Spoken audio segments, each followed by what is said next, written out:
Wilayah Salatiga terletak di kaki Gunung Merbabu, sebuah kawasan strategis yang telah menjadi persimpangan penting sejak zaman kuno. Letaknya di jalur yang menghubungkan pesisir utara Jawa, seperti Semarang dan Demak, dengan daerah pedalaman seperti Surakarta dan Yogyakarta menjadikan Salatiga sebagai titik transit yang vital bagi para pedagang, pelancong, dan bahkan pasukan kerajaan. Jalur ini tidak hanya memfasilitasi perdagangan, tetapi juga menyebarkan pengaruh budaya dan agama dari berbagai wilayah. Posisi geografis yang strategis ini menjadi salah satu alasan utama mengapa Salatiga memiliki peran historis yang signifikan dalam perkembangan Jawa Tengah. Selain strategis, kondisi alam Salatiga sangat mendukung kehidupan masyarakat setempat. Tanahnya yang subur, berkat aliran air dari Gunung Merbabu dan sistem irigasi tradisional, menjadikan wilayah ini ideal untuk pertanian. Berbagai hasil bumi, seperti padi, kopi, dan sayur-mayur, menjadi sumber mata pencaharian utama bagi masyarakat sejak zaman kuno hingga masa kolonial. Selain itu, lanskap perbukitan di sekitarnya tidak hanya memberikan keindahan alam tetapi juga perlindungan strategis, menjadikan Salatiga tempat yang ideal untuk permukiman sejak masa awal. Kombinasi faktor geografis ini menjadikan Salatiga tidak hanya subur secara ekonomi tetapi juga kaya secara budaya dan sejarah. Bukti arkeologis menunjukkan bahwa kawasan Salatiga telah dihuni oleh manusia sejak masa prasejarah. Berbagai artefak, seperti alat-alat batu yang digunakan untuk berburu dan meramu, menjadi saksi bisu kehidupan masyarakat awal yang tinggal di wilayah ini. Selain itu, ditemukannya sarkofagus, atau peti kubur batu, mengindikasikan bahwa masyarakat prasejarah di Salatiga sudah memiliki tradisi pemakaman yang kompleks dan kepercayaan terhadap kehidupan setelah kematian. Penemuan-penemuan ini menggambarkan bahwa Salatiga bukan hanya tempat transit, tetapi juga wilayah dengan komunitas yang berkembang cukup maju untuk zamannya. Keberadaan artefak-artefak ini juga menandakan bahwa lingkungan alam Salatiga yang subur telah menarik perhatian manusia sejak masa prasejarah. Dengan sumber daya alam limpah seperti air bersih, hasil hutan, dan tanah yang subur, masyarakat awal dapat memenuhi kebutuhan hidup mereka dengan relatif mudah. Posisi geografisnya yang terlindung oleh perbukitan juga memberikan rasa aman dari ancaman luar. Oleh karena itu, Salatiga menjadi salah satu tempat yang dihuni secara berkesinambungan, menjadikannya sebagai salah satu titik awal perkembangan kehidupan di Jawa Tengah. Pada abad ke-8 hingga ke-10 Masehi, Salatiga berada di bawah pengaruh kerajaan-kerajaan besar Hindu-Buddha, khususnya Mataram kuno. Pada masa ini, agama Hindu dan Buddha berkembang pesat di Jawa, membawa dampak besar pada sistem kepercayaan, seni, dan arsitektur masyarakat setempat. Bukti dari masa ini dapat dilihat melalui keberadaan prasasti dan candi-candi kecil yang ditemukan di sekitar wilayah Salatiga, menunjukkan jejak peradaban yang kaya akan nilai spiritual dan budaya. Candi-candi tersebut, meskipun kini banyak yang telah hancur, mencerminkan teknologi konstruksi dan keindahan seni pahatan pada masa itu. Selain itu, prasasti-prasasti yang ditemukan di kawasan ini juga mencatat berbagai peristiwa penting, seperti pemberian tanah perdikan untuk keperluan agama atau masyarakat. Hal ini mengindikasikan bahwa Salatiga menjadi bagian dari struktur pemerintahan yang terorganisir, di mana wilayah ini memiliki peran dalam mendukung kehidupan spiritual dan ekonomi kerajaan.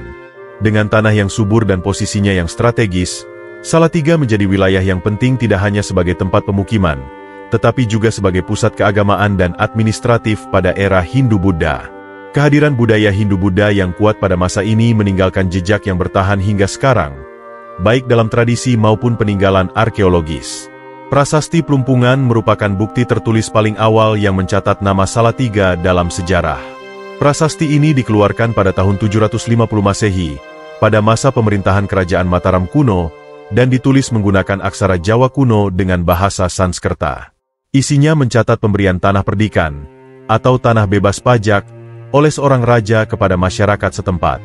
Pemberian ini biasanya terkait dengan kegiatan keagamaan, seperti pembangunan tempat ibadah, atau sebagai penghargaan kepada masyarakat yang berjasa. Keberadaan prasasti ini menegaskan bahwa Salatiga telah memiliki struktur sosial dan pemerintahan yang terorganisir sejak abad ke-8. Prasasti Plumpungan tidak hanya menjadi penanda awal sejarah Salatiga, tetapi juga memberikan gambaran mengenai hubungan antara raja dan rakyat pada masa itu. Tanah perdikan yang diberikan mencerminkan perhatian penguasa terhadap kesejahteraan masyarakat dan pengembangan spiritual di wilayah tersebut. Lokasi penemuan prasasti ini juga mengindikasikan bahwa Salatiga pada masa itu sudah menjadi kawasan penting secara religius maupun administratif. Hingga kini, prasasti Plumpungan menjadi salah satu artefak bersejarah yang membanggakan, sekaligus menjadi titik awal identitas Salatiga sebagai kota yang kaya akan sejarah. Pada masa kejayaan Kerajaan Majapahit sekitar abad ke-13 hingga ke-15, Salatiga memainkan peran penting sebagai jalur perdagangan di Pulau Jawa. Letaknya yang strategis di tengah rute penghubung antara pesisir utara Jawa, seperti Semarang dan Demak, dengan wilayah pedalaman seperti Surakarta dan Yogyakarta, menjadikan Salatiga sebagai tempat persinggahan yang vital.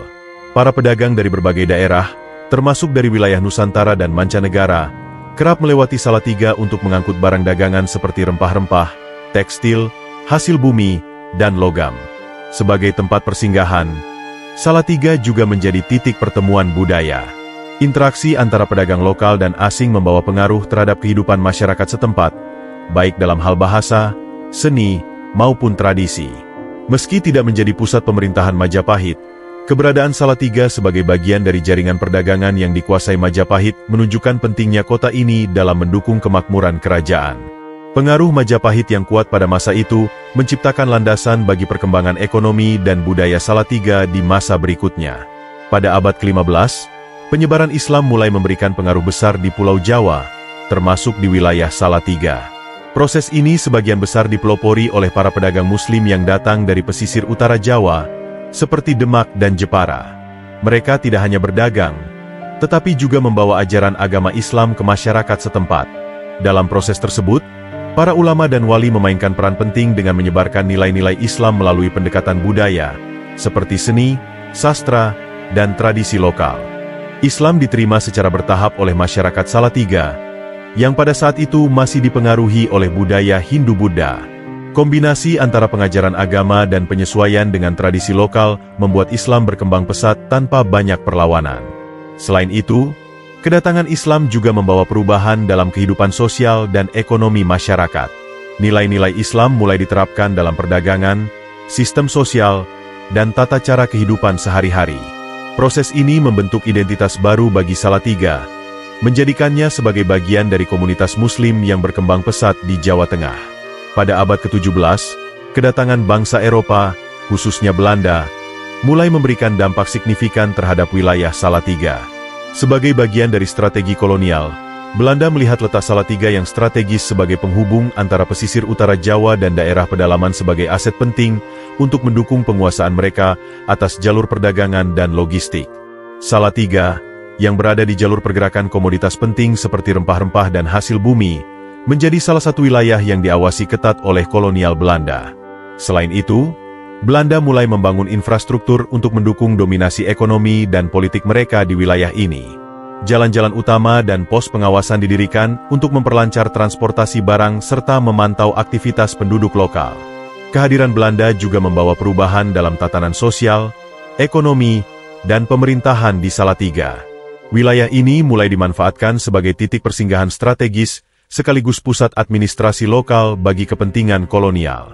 Pengaruh Belanda pada masa ini tidak hanya terbatas pada aspek politik, tetapi juga meninggalkan jejak dalam arsitektur dan struktur kota yang masih terlihat hingga saat ini. Tahun 1755 menandai peristiwa penting dalam sejarah Jawa dengan ditandatanganinya Perjanjian Giyanti. Perjanjian ini secara resmi membagi Kerajaan Mataram menjadi dua kekuasaan, yaitu Kasunanan Surakarta dan Kesultanan Yogyakarta. Salatiga, yang terletak di antara kedua pusat kekuasaan tersebut, secara strategis terpengaruh oleh pembagian ini. Letaknya yang berada di wilayah perbatasan menjadikannya penting sebagai area penghubung sekaligus wilayah yang diperebutkan pengaruhnya. Dampak Perjanjian Giyanti terhadap Salatiga juga terlihat dalam administrasi dan interaksi sosial masyarakatnya. Wilayah ini menjadi salah satu tempat yang diawasi ketat untuk mencegah konflik antara kedua kerajaan yang baru terbentuk. Selain itu, pembagian kekuasaan ini turut memengaruhi dinamika politik lokal, termasuk dalam hubungan dengan pemerintah kolonial Belanda yang semakin memperkuat pengaruhnya. Perjanjian Giyanti tidak hanya memecah Mataram, tetapi juga menempatkan Salatiga dalam posisi strategis sebagai bagian dari perebutan pengaruh di Jawa Tengah. Hal ini menjadi awal dari transformasi kota tersebut dalam peta kekuasaan politik dan ekonomi. Pada abad ke-18, Salatiga mulai berkembang menjadi pusat administrasi di bawah pemerintahan kolonial Belanda. Letaknya yang strategis di jalur utama antara Semarang dan Surakarta menjadikan Salatiga pilihan ideal untuk membangun pos administratif. Belanda memanfaatkan kota ini untuk mengawasi wilayah sekitarnya, memperkuat kendali mereka, dan memfasilitasi pengelolaan ekonomi, khususnya hasil bumi seperti kopi dan tebu yang menjadi komoditas unggulan di daerah tersebut. Untuk mendukung fungsi administratif ini, Belanda membangun infrastruktur yang lebih modern. Jalan-jalan besar dirancang untuk memperlancar mobilitas pasukan dan transportasi barang, sementara gedung-gedung pemerintahan mulai dibangun dengan gaya arsitektur kolonial yang khas. Selain itu, asrama militer dan kantor residen turut didirikan untuk memperkuat kehadiran kolonial di kawasan ini. Pembangunan infrastruktur tersebut tidak hanya memperkuat kontrol politik Belanda, tetapi juga menjadi landasan bagi transformasi Salatiga menjadi kota yang lebih terorganisir. Jejak pembangunan dari masa ini masih dapat dilihat hingga sekarang, menjadi bagian dari warisan sejarah kota Salatiga. Pada masa kolonial, Salatiga dan wilayah sekitarnya dimanfaatkan oleh Belanda untuk pengembangan perkebunan, memanfaatkan tanahnya yang subur dan iklim yang mendukung. Komoditas utama yang dikembangkan meliputi kopi, teh, dan karet, yang memiliki nilai ekonomi tinggi di pasar internasional pada masa itu. Perkebunan-perkebunan ini tidak hanya menjadi tulang punggung ekonomi kolonial di wilayah tersebut, tetapi juga memperkuat posisi strategi Salatiga sebagai pusat pengelolaan hasil bumi. Namun, perkembangan ekonomi ini seringkali dibangun di atas penderitaan masyarakat lokal. Sistem kerja paksa atau kultur stelsel diberlakukan, di mana penduduk setempat dipaksa bekerja di perkebunan kolonial tanpa upah yang layak.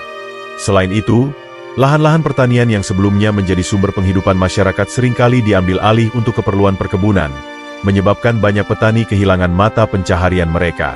Meskipun Salatiga mengalami pertumbuhan ekonomi pada masa ini, dampaknya terhadap kesejahteraan masyarakat lokal sangat timpang. Sistem kolonial ini meninggalkan jejak sejarah yang tidak hanya berupa pembangunan fisik, tetapi juga luka sosial yang mendalam bagi penduduk setempat.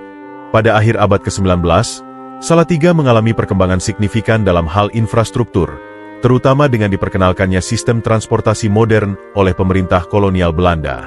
Salah satu upaya penting adalah pembangunan jalan-jalan utama yang menghubungkan Salatiga dengan kota-kota besar lainnya seperti Semarang, Surakarta, dan Yogyakarta. Jalan ini tidak hanya mempermudah mobilitas masyarakat lokal tetapi juga memperlancar pengangkutan hasil bumi dari perkebunan di sekitar Salatiga ke pelabuhan atau pusat distribusi lainnya. Selain jalan raya, rel kereta api juga mulai dibangun untuk mempercepat transportasi barang dan penumpang. Jalur kereta api yang melewati wilayah Salatiga memungkinkan hasil bumi seperti kopi, teh, dan karet dikirim dalam jumlah besar ke pelabuhan di Semarang untuk diekspor ke Eropa. Modernisasi infrastruktur ini menjadikan Salatiga semakin terintegrasi dalam jaringan ekonomi kolonial, sekaligus memperkuat perannya sebagai pusat logistik dan perdagangan. Namun, pembangunan ini seringkali mengabaikan kesejahteraan masyarakat lokal, yang lebih banyak menjadi penonton daripada penerima manfaat langsung dari perkembangan tersebut. Infrastruktur modern yang dibangun pada masa ini masih memberikan dampak hingga sekarang, menjadi bagian penting dari sejarah perkembangan kota Salatiga. Pada masa kolonial, Salatiga berkembang menjadi salah satu pusat pendidikan yang penting di Jawa Tengah. Pemerintah kolonial Belanda mendirikan sekolah-sekolah yang bertujuan untuk mendidik masyarakat elit lokal dan warga keturunan Eropa. Institusi-institusi pendidikan ini dirancang untuk mencetak tenaga kerja terampil yang dibutuhkan dalam administrasi kolonial. Salah satu jenis sekolah yang terkenal adalah Hollandsche Inlandsche School, HIS, yang ditujukan bagi anak-anak pribumi dari kalangan bangsawan atau pejabat lokal.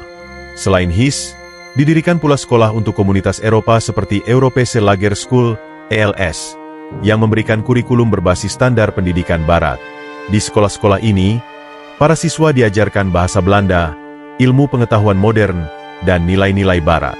Meskipun jumlah sekolah masih terbatas dan hanya dapat diakses oleh kelompok tertentu, keberadaan lembaga-lembaga pendidikan ini mulai memperkenalkan masyarakat lokal pada sistem pendidikan formal yang lebih terstruktur. Pendidikan Barat di Salatiga tidak hanya mencetak individu-individu terpelajar, tetapi juga membawa pengaruh budaya baru yang mempercepat transformasi sosial di kota ini. Jejak warisan pendidikan kolonial ini masih dapat dirasakan hingga kini, dengan berdirinya institusi pendidikan yang menjadi bagian penting dari identitas Salatiga sebagai kota pelajar. Salatiga berkembang menjadi kota dengan identitas sosial budaya yang unik, karena merupakan tempat bertemunya berbagai pengaruh budaya. Interaksi antara tradisi lokal, nilai-nilai Islam, dan budaya Eropa yang dibawa oleh kolonial Belanda menciptakan keragaman yang harmonis di tengah masyarakatnya. Tradisi Jawa yang kental tetap menjadi landasan budaya lokal, sementara Islam memberikan sentuhan pada nilai-nilai keagamaan dan sosial, seperti dalam tata cara hidup sehari-hari, seni, dan adat istiadat. Kehadiran Belanda memperkenalkan gaya hidup dan arsitektur bergaya Eropa, yang tampak dalam bangunan-bangunan peninggalan kolonial seperti gereja, sekolah, dan rumah dinas. Selain itu, kebiasaan masyarakat lokal mulai dipengaruhi oleh modernitas ala Barat, seperti dalam bidang pendidikan, mode, dan hiburan. Campuran budaya ini juga tercermin dalam seni dan kuliner khas Salatiga yang menggabungkan elemen-elemen dari berbagai tradisi. Keanekaragaman ini tidak hanya memperkaya kehidupan sosial budaya masyarakat Salatiga, tetapi juga menjadikannya sebagai simbol harmoni antar budaya yang terus bertahan hingga kini.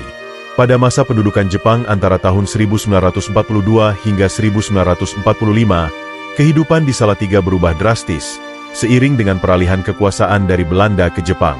Infrastruktur kota yang sebelumnya dibangun untuk kepentingan administrasi kolonial Belanda segera dialihfungsikan untuk kebutuhan militer Jepang. Jalan-jalan utama dan fasilitas transportasi dimanfaatkan untuk mengangkut logistik dan pasukan, sementara gedung-gedung pemerintahan diubah menjadi markas militer dan pusat administrasi pendudukan. Bagi masyarakat setempat, masa ini merupakan periode yang penuh kesulitan. Kekurangan pangan, inflasi tinggi, dan kebijakan kerja paksa atau romusha membuat kehidupan sehari-hari semakin berat. Banyak penduduk yang dipaksa bekerja keras dalam proyek-proyek militer tanpa mendapatkan upah atau perlakuan yang layak. Selain itu, kebebasan berekspresi dibatasi secara ketat oleh pemerintah Jepang, dan banyak tokoh masyarakat yang diawasi atau ditahan.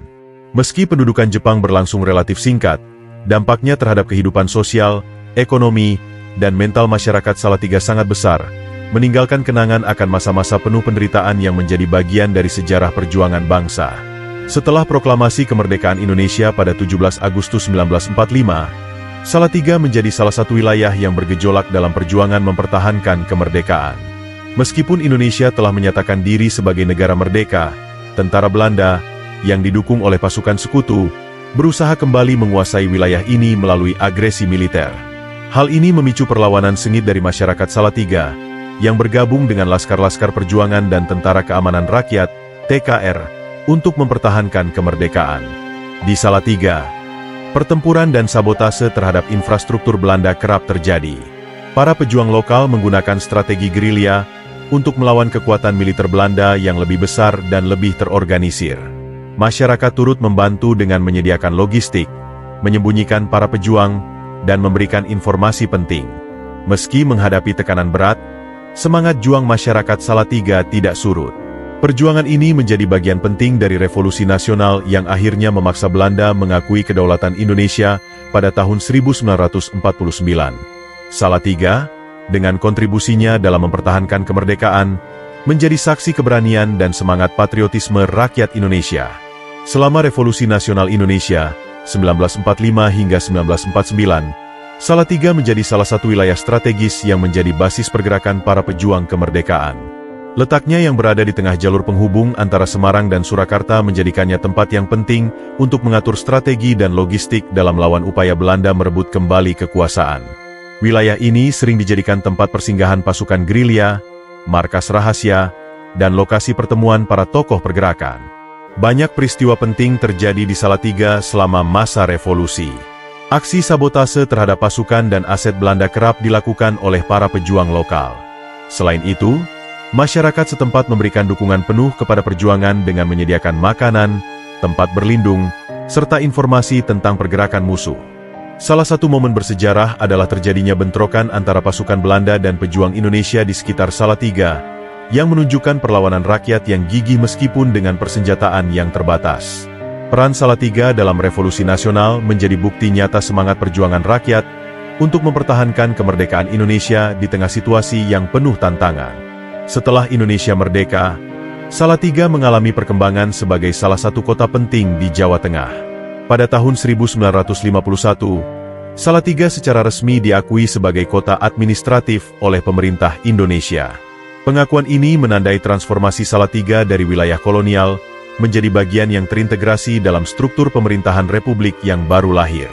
Status ini diberikan karena peran strategi Salatiga sebagai pusat pemerintahan lokal, pendidikan, serta perdagangan yang menghubungkan berbagai wilayah di sekitarnya.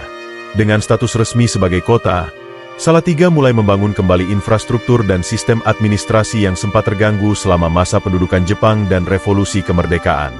Pemerintah kota fokus pada pengembangan ekonomi, pendidikan, dan pelayanan publik untuk mendukung pertumbuhan wilayahnya. Selain itu, pengakuan ini juga memberikan legitimasi bagi Salatiga untuk menjalankan pemerintahan secara mandiri, mengelola sumber daya lokal, dan meningkatkan kesejahteraan masyarakat.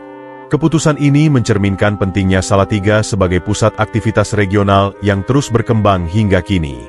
Pada era Orde Lama dan Orde Baru, Salatiga menunjukkan perkembangan signifikan sebagai kota perdagangan dan pendidikan. Sebagai pusat ekonomi regional, Salatiga mengandalkan keberadaan pasar-pasar tradisional seperti Pasar Raya Salatiga, yang menjadi tempat utama aktivitas perdagangan masyarakat lokal. Hasil pertanian dari desa-desa di sekitar Salatiga, seperti padi, sayur mayur, dan rempah-rempah, menjadi komoditas utama yang diperdagangkan. Peran Salatiga sebagai jalur penghubung antar wilayah juga mendukung berkembangnya sektor jasa dan transportasi. Selain perdagangan, sektor pendidikan menjadi salah satu pilar utama pembangunan kota ini. Berbagai institusi pendidikan, mulai dari tingkat dasar hingga perguruan tinggi, berkembang pesat selama periode ini.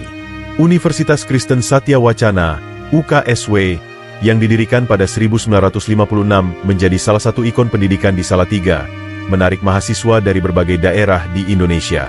Kombinasi antara perkembangan ekonomi dan pendidikan ini tidak hanya meningkatkan taraf hidup masyarakat, tetapi juga memperkuat posisi Salatiga sebagai kota yang berorientasi pada pengembangan sumber daya manusia.